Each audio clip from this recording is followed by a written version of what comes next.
ప్రజాసేవకులు ఈ వయసులో కూడా ప్రజల కోసం ప్రజా సమస్యల గురించి నిరంతరం పోరాడుతున్నటువంటి పెద్దలు ఒడ్డే శోభనాద్రేశ్వరరావు గారికి, ఇంకా మేధావి అయినటువంటి రామచంద్ర గారికి, ఈ కార్యక్రమానికి ఇచ్చేసినటువంటి రైతు సోదరులందరికీ కూడా నమస్సుమాంజలి.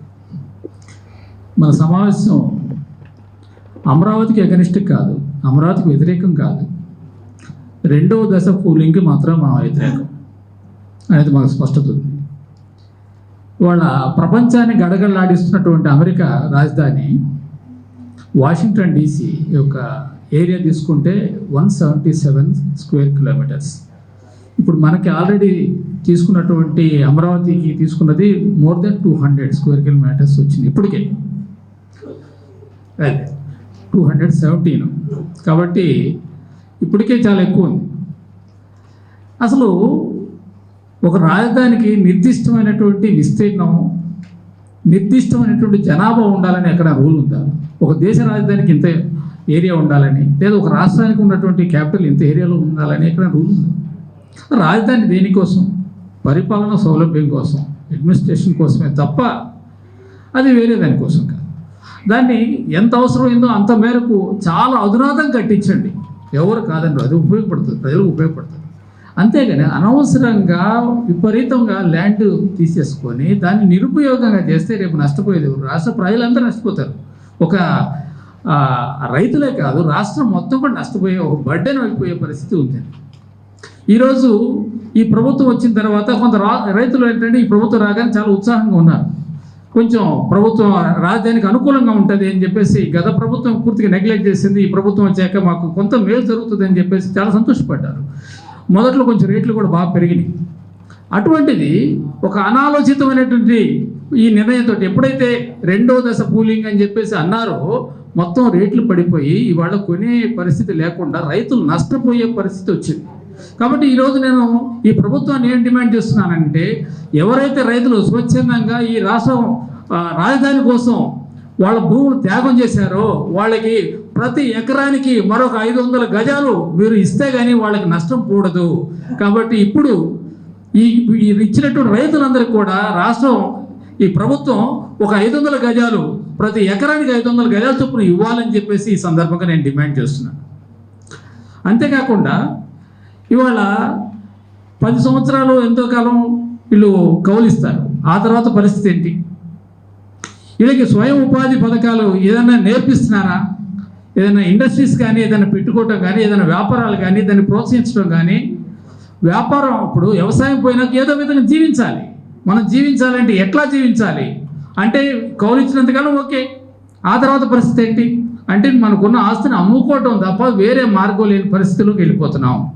ఆస్తిని అమ్ముకోవాలంటే ఇంకోటి ఏంటంటే ఇవాళ రాజధానిలో ఆ ప్లాట్ మొత్తాన్ని అమ్ముకోవాల్సిందే. 100 గజాలు 200 గజాలు అమ్ముకుంటే కుదరదు, ఎంత ఉందో మొత్తం అమ్ముకోవాల్సిందేమో, దాన్ని విడగొట్టుకొని అమ్ముకునే పరిస్థితి ఉండదు. కాబట్టి అనేక సమస్యలు ఉన్నాయి. ఇంకోటి ఏంటంటే ఇవాళ మన దేశంలో తీసుకుంటే ఏంటంటే ఒక ఏ సిటీ తీసుకున్నా కూడా చదరపు కిలోమీటర్కి 10,000 నుంచి 15,000 పీపుల్ ఉంటారు. ఇవాళ మన తీసుకున్నటువంటి క్యాపిటల్ అది భర్తీ అవ్వాలంటే కనీసం 20 లక్షల మంది ప్రజలు కావాలి. 20 లక్షల మందికి మనం ఉపాధి కల్పించే పరిస్థితి ఇక్కడ ఉందా? ఇవాళ కొన్ని వేల కోట్లు పెట్టినా కూడా, ఖర్చు పెట్టినా కూడా కొన్ని వందల ఉద్యోగాలు మాత్రం వస్తున్నాయి. ఇవాళ చూస్తున్న గూగుల్ డేటా సెంటర్ కానివ్వండి, ఇప్పుడు క్వాంటమ్ వ్యాలీ కానివ్వండి, ఎన్ని పెట్టినా కూడా వాటిలో వందల సంఖ్యలో కానీ వేల సంఖ్యలో కూడా ఉద్యోగాలు లేవు. లేనప్పుడు అక్కడ ప్రజలు ఎంతమంది, 20 లక్షల మంది ప్రజలు ఎక్కడి నుంచి తీసుకొస్తాం? ఇంకోటి ఏంటంటే ఇవాళ ఇల్లు కట్టడం అందరికైనా ఖర్చు అయిపోయింది. అన్నిటికైనా ఖర్చు ఏంటంటే ఇల్లు కట్టడం. ఒక 200 గజాలు స్థలం కొని అందులో ఇల్లు కట్టాలంటే చాలా కష్టం అయిపోయింది. కాబట్టి ఇవాళ ఒక ఉద్యోగం అయినా కూడా వెళ్ళి అక్కడికి వెళ్ళి ఇల్లు కట్టే పరిస్థితి లేదు. వాడు ఎక్కడో చోట గుంటూరులోనో విజయవాడలోనో మంగళగిరిలోనో అపార్ట్మెంట్లో ఉండి అక్కడికి వెళ్తారు తప్ప అక్కడికి వెళ్ళి వెంటనే వెళ్ళిపోయి ఒక స్థలం కొని ఇల్లు కట్టే పరిస్థితి ఉండదు. ఇవాళ అక్కడ స్థలాలు కొన్న వ్యక్తులు అందరూ కూడా లాభాల కోసం కొన్నవాళ్లే తప్ప, మా డాక్టర్లు కూడా చాలామంది కొన్నారు. అందరూ కూడా ఏంటంటే రేట్లు పెరుగుతాయి, లాభాలు వస్తేనే ఉద్దేశంతో కొన్నవాళ్ళు తప్ప అక్కడికి వెళ్ళి ఇల్లు కడతామనో హాస్పిటల్ కడతామని కొన్నవాళ్ళు ఎవరు లేరు. ఎప్పటికప్పుడు రేట్లు ఎట్లా ఉందని రోజు మార్కెట్ రేట్లు చూసుకొని తృప్తి పడేవాళ్ళే తప్ప అక్కడికి వెళ్ళి ఇల్లు కట్టే పరిస్థితి లేదు. కాబట్టి ఈ విధంగా చూసుకున్నప్పుడు ఇంకోటి ఏంటి, సప్లై చాలా ఎక్కువైపోతుంది. రేపు ప్లాట్లు అన్నీ కూడా ఇచ్చినా కూడా మనం ఏమనుకుంటున్నామంటే ప్లాట్లు అన్నీ వేస్తే ఓ రేట్ వస్తాయి. రేటు ఎవరు కొంటారు? కొనేది ఎవరు? అవసరం లేకుండా ఎవరు కొంటారు స్థలం వెళ్ళి అక్కడికి వెళ్ళి?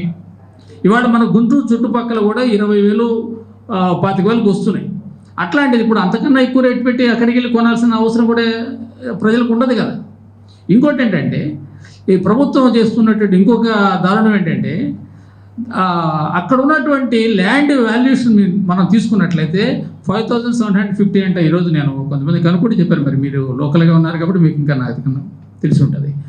అది చాలా తక్కువ ఒకదిని చెప్పాలంటే. దానివల్ల ఏమవుతుంది, ఎవరి దగ్గర వైట్ మనీ ఉంటుందో ఉద్యోగస్తుల దగ్గర వైట్ మనీ ఉంటుంది. వాళ్ళు కొనాలంటే వాళ్ళు కొనలేరు. ఎన్ఆర్ఐస్ వచ్చి ఇన్వెస్ట్ చేయాలంటే చేయలేరు. దానివల్ల అక్కడ బ్లాక్ మనీ పెట్టాల్సిన పరిస్థితి ఏర్పడుతుంది. మరి కొనాలంటే బ్లాక్ మనీ పెట్టాలి. ఒకవేళ ఎన్ఆర్ఐ వచ్చి ఇక్కడ పెట్టారనుకోండి, రేపు అది అమ్ముకొని వెళ్ళటం ఎట్లాగా? ఆ మనీని ఎట్లా తీసుకెళ్ళాలి? ఆ బ్లాక్ మనీ తీసుకెళ్ళే అవకాశం లేదు. కాబట్టి ఇన్ని రకాల సమస్యలు ఉన్నాయి. కాబట్టి ఈ రైతులకి ఇవన్నీ వివరించకుండా, ఇన్ని సమస్యలు ఎదురవుతాయని చెప్పేసి వాళ్ళకి చెప్పకుండా, అంటే ఏదో ఒక ఊహలో అంత ఎయిర్పోర్ట్ వస్తుంది, ఇంత రైల్వే స్టేషన్ వచ్చింది అని చెప్పి మనం ఒక ఊహల్లో ఉంచేసి, మనం భ్రమలు కల్పించేసి మనం వాళ్ళకి ఇచ్చేటట్లు ప్రేరేపిస్తున్నారు తప్ప వాస్తవం జరిగే పరిస్థితి ఉందా? ఇవాళ ఇంటర్నేషనల్ ఎయిర్పోర్ట్ పెడితే మనకి ఎక్కడి నుంచి ప్రజలు వస్తారు? హైదరాబాద్ మనం పోల్చుకోవడానికి లేదు. అక్కడ తెలంగాణ మొత్తానికి ఉందో ఒక ఎయిర్పోర్టే. మనకెన్ని ఎయిర్పోర్ట్లు ఉన్నాయి? ఇప్పుడు ఉత్తరాంధ్ర మొత్తం కూడా అటు వైజాగ్ వెళ్తారు. గోదావరి జిల్లాలో రాజమండ్రిలో ఎయిర్పోర్ట్ ఉంది. ఇటు రాయలసీమ తీసుకుంటే మనకి 3 ఎయిర్పోర్ట్లు ఉన్నాయి. అక్కడ తిరుపతిలో ఉంది, కడపలో ఉంది, కర్నూలులో ఉంది. ఇంకోటి ఏంటంటే వాళ్ళు ఇంటర్నేషనల్ ఎయిర్పోర్ట్కి వెళ్ళాలంటే హైదరాబాద్, ఇప్పుడు కర్నూలు నుంచి హైదరాబాద్కి వెళ్ళిపోతున్నారు, అనంతపూర్ నుంచి బెంగళూరు, చిత్తూరు నుంచి అటు బెంగళూరు కానీ లేదా చెన్నై కానీ, నెల్లూరు నుంచి చెన్నైకి వెళ్ళిపోతున్నారు. కాబట్టి ఇక్కడ మనకు వచ్చేది ఎవరు? ప్రకాశం, గుంటూరు, కృష్ణా జిల్లాలు తప్ప మిగిలింది ఏం లేదు ఇక్కడ. కాబట్టి మనం ఎంత పెద్ద కట్టవచ్చు అండి. కడితే ప్రజలు ఎక్కడి నుంచి తీసుకొస్తాము? ప్రయాణికులు ఎక్కడి నుంచి తీసుకొస్తాము? రేపు మనం ప్రపంచంలో పెద్ద రైల్వే స్టేషన్ కట్టవచ్చు.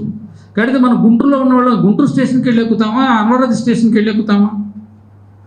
కాబట్టి ఇవన్నీ ప్రాక్టికల్గా ఉన్నటువంటి సమస్యల్ని ప్రజలకు పూర్తిగా వివరించకుండా ఒక మభ్యపెట్టేసి భయపెట్టి ప్రజల నుంచి ఇట్లా సేకరించడం అనేది న్యాయం కాదు. ప్రజలందరూ కూడా దీన్ని గమనించి భవిష్యత్తు మన ల్యాండ్ మన చేతిలో ఉంటే మనకి ఎప్పటికేం ప్రాబ్లం లేదు. కానీ వన్స్ మన చేతిలో నుంచి పోయినాక ఇప్పుడు ఉన్న పరిస్థితి ఏంటంటే అది ఇప్పుడు అది మొత్తం ఉపయోగపడకపోతే రేపు అది దేనికి పనికి వస్తుంది? ఇప్పుడు ఇచ్చిన 30,000 ఎకరాలు కూడా రేపు అమ్ముకోలేకపోతారు. అమ్ముకోలేనప్పుడు ఏం చేస్తారు? మళ్ళీ అక్కడికి వెళ్ళి వ్యవసాయం చేయడానికి కూడా అది ఉపయోగపడిన పరిస్థితి ఏర్పడుతుంది. కాబట్టి రైతు చేతిలో ఉంటే తన ఇష్టం వచ్చినట్టు వాడుకోవచ్చు. అది ప్రభుత్వం చేతిలోకి వెళ్తే మాత్రం రైతులు ప్రభుత్వానికి వాళ్ళ చేతుల్లో బానిసలైపోయే పరిస్థితి ఉంది. ఆ ఇచ్చినటువంటి 5 ఏళ్ళు 10 ఏళ్ళు ఆ కౌలు తీసుకొని ఆ తర్వాత దేనికి పనికిరాని పరిస్థితి ఏర్పడుతుంది. కాబట్టి రైతులు జాగ్రత్తగా ఆలోచించుకొని పెద్దలు ఈ మేధావులు చెప్తున్నటువంటి విషయాలు మనం పరిగణలోకి తీసుకొని వాళ్ళు చెప్పినట్టు మన ల్యాండ్ మన చేతిలో ఉంటే మనం ధైర్యంగా ఉంటుంది. మన రైతు అంటే రాజుగానే బతకొచ్చు. కానీ అది మన చేతిలో నుంచి భూమి పోయితే మాత్రం రైతు మరొక చోటకి వెళ్ళి ఒక గుమ్మస్తాలాగో ఒక దానిలాగా చేసే ఆ తత్వం ఉండదు రైతుకి. ఎప్పుడు కూడా ఏంటంటే 10 మందికి ఇచ్చేవాడే కానీ తీసుకునేవాడే వ్యక్తి కాదు. కాబట్టి అటువంటి భావన వాళ్ళకు ఉంటుంది. కాబట్టి దీన్ని రైతులందరూ కూడా పాజిటివ్గా తీసుకోవాలి. ఈ సెకండ్ ఫేజ్లో వచ్చేదంటే ఒక గ్రామంలో ఒక విధంగా ఏంటంటే ముందుకు వచ్చింది. ఫస్ట్ ఆఫ్ ఆల్ ఏంటంటే కర్లపూడి అనే గ్రామంకి ఏంటంటే ఆ రైల్వే ట్రాక్ వస్తుందని చెప్పి భయంతో అంటే వాళ్ళందరూ కూడా రేట్లు పడిపోతాయని భయంతో మా ల్యాండ్ తీసుకోండి అని చెప్పేసి ఫస్ట్ వెళ్ళింది గవర్నమెంట్ దగ్గరికి వెళ్ళింది వాళ్ళేనండి. మిగతా వాళ్ళు ఎవరు వెళ్ళలేదు. వాళ్ళ పరివి కానీ వీటికి అసలు వాళ్ళకి అవసరం లే. న్యాచురల్గా పెరుగుతాయి రేట్లు అనేది, న్యాచురల్గా పెరుగుతాయి. అదేలే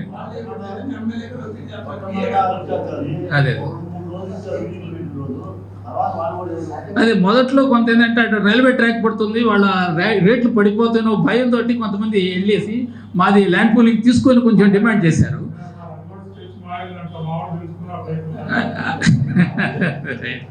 అదే